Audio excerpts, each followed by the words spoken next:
नमस्कार शेतकरी बंधूंनो, तुम्हा सगळ्यांचं पुन्हा स्वागत आहे आपल्या TV6 मराठी या यूट्यूब चॅनलवरती.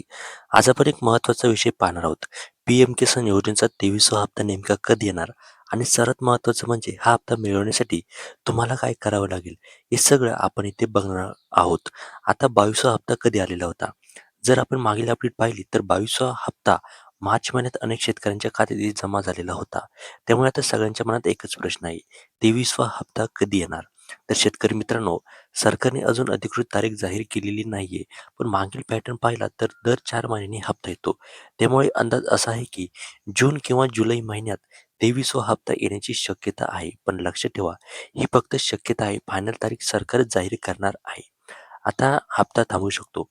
खूप शेतकऱ्यांचे पैसे थांबतात, पण त्यामागची काही समस्या सामान्य असतात.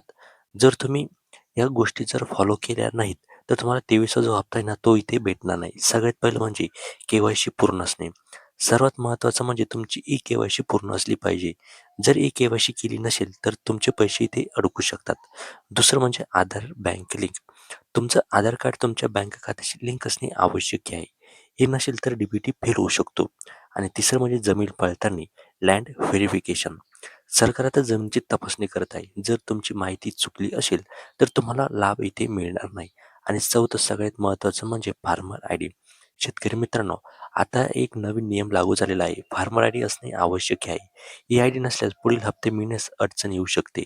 आता ज्या शेतकऱ्यांकडे 2 हेक्टरपर्यंत जमीन आहे, ज्यांची ई-के-वाय-सी पूर्ण आहे आणि आधार आणि बँक लिंक आहे आणि सर्व माहिती बरोबर आहे, असे शेतकरी 23व्या हप्त्यासाठी पात्र असतील. शेतकरी मित्रांनो, जर तुम्हाला 23वा हप्ता वेळेवर मिळवायचा असेल, तर तुम्हाला ह्या स्टेप इथे फॉलो करणे खूप महत्त्वाचं आहे. तरच तुम्हाला जो हप्ता आहे ना, तो इथे भेटणार आहे. तर ही माहिती तुम्हाला कशी वाटली कमेंट करून नक्की सांगा. चॅनलवर जर नवीन असाल तर आत्ताच आपल्या चॅनलला